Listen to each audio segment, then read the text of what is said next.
भट्टी साहब, आपकी भी यही राय है? आपका क्या तज़किया है? जनाब स्पीकर, अभी कुछ अर्सा पहले वो एक रिपोर्ट पड़ी थी कि 140 मुल्कों में गालबन हमारी जुडिशरी 128वें मुल्क पर है कारकर्दगी के लिहाज से।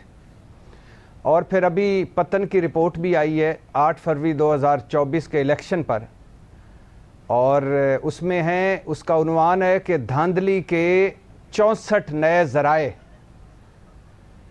और वो भी इसी अदलिया और इसी अदलिया में पड़ी पटिशन्स और इसी अदलिया की तरफ चीखते चिंगाड़ते लोगों के बावजूद अभी तक वो जो तहकीकाती कमीशन थे धांधली वाले, उन्होंने भी 6 महीने में काम नहीं किया।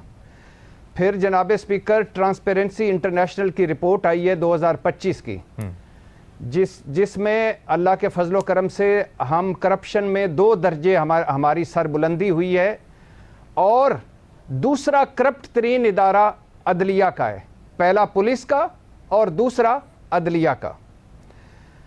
अब जनाब स्पीकर, इस तमाम तनाज़र को सामने रखिए और देखिए हम चले कहाँ से थे, पहुँच कहाँ गए।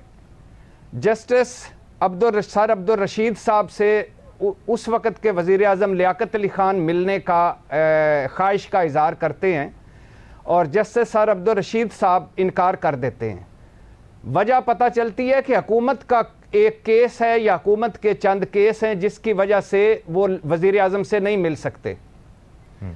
यहाँ अल्हम्दुलिल्लाह इस वक्त हुकूमत अदलिया के ऊपर है, लेकिन हुकूमत के बहुत सारे केस अदलिया के पास हैं जिसमें हुकूमत फरीक है, और हम फ़ख्र का इज़हार कर रहे हैं और हम सीना चौड़ा करके कह रहे हैं कि हमारा वज़ीर आज़म मिला है चीफ जस्टिस से। वैसे तो हमें शर्म आनी चाहिए थी उस दिन भी, जिस दिन IMF का वफ्द मिला था चीफ जस्टिस से कि ये हालात हो गए हमारे। लेकिन और अब इसके बाद अपोजिशन जिनके भी केस पड़े हुए हैं अदलिया के पास, वो भी आके अल्हम्दुलिल्लाह चीफ जस्टिस से मिलेंगे। क्या इस अदलिया को पता नहीं है कि कौन से फैसले करने हैं? क्या इस अदलिया को पता नहीं है कि हमारे हालात क्या हैं? क्या इस अदलिया को पता नहीं है कि हमारे मसाइल क्या हैं? और फिर जनाब स्पीकर, मिलने का फ़ायदा, चीफ जस्टिस सुप्रीम कोर्ट के चीफ जस्टिस हैं, और इस वक्त जो बाख्तियार है वो आइनी बेंच है जिसके सरबराह अमीनुद्दीन साहब हैं। अब तो सुप्रीम कोर्ट पर सिविल और फौजदारी मुकदमे हैं।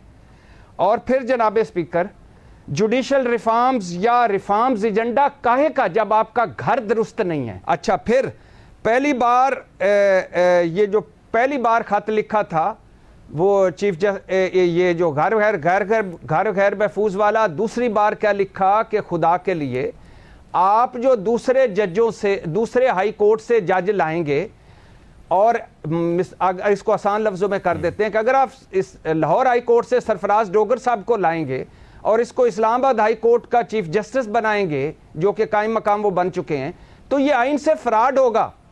ये खत था जो उन्होंने लिखा था, और यह खत या अफरीदी साहब को भी लिखा था।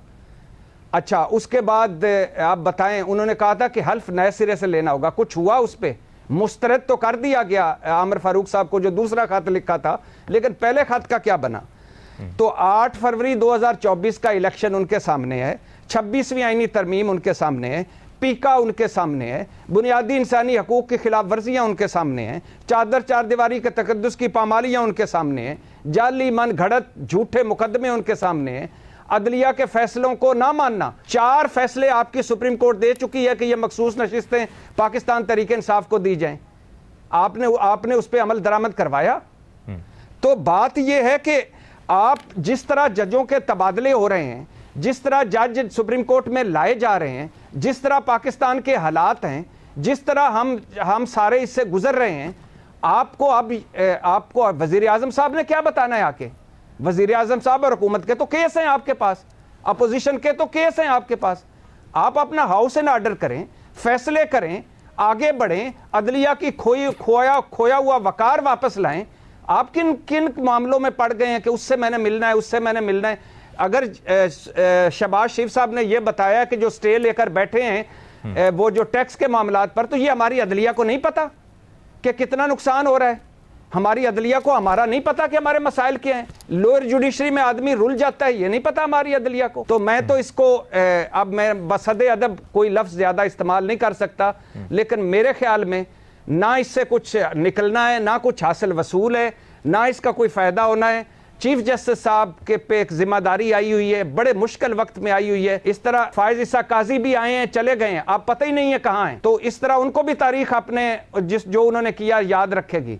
तो लिहाजा मेरे ख्याल से ये ना करें, अपने केस, अपने मामलात दुरुस्त करें केस। और इस आवाम जो रुली हुई है, जो जिसको इंसाफ नहीं मिल रहा नीचे से ऊपर तक, उनको इंसाफ दिलवाएं। इन चीज़ों से कुछ मिलना मिलाना नहीं।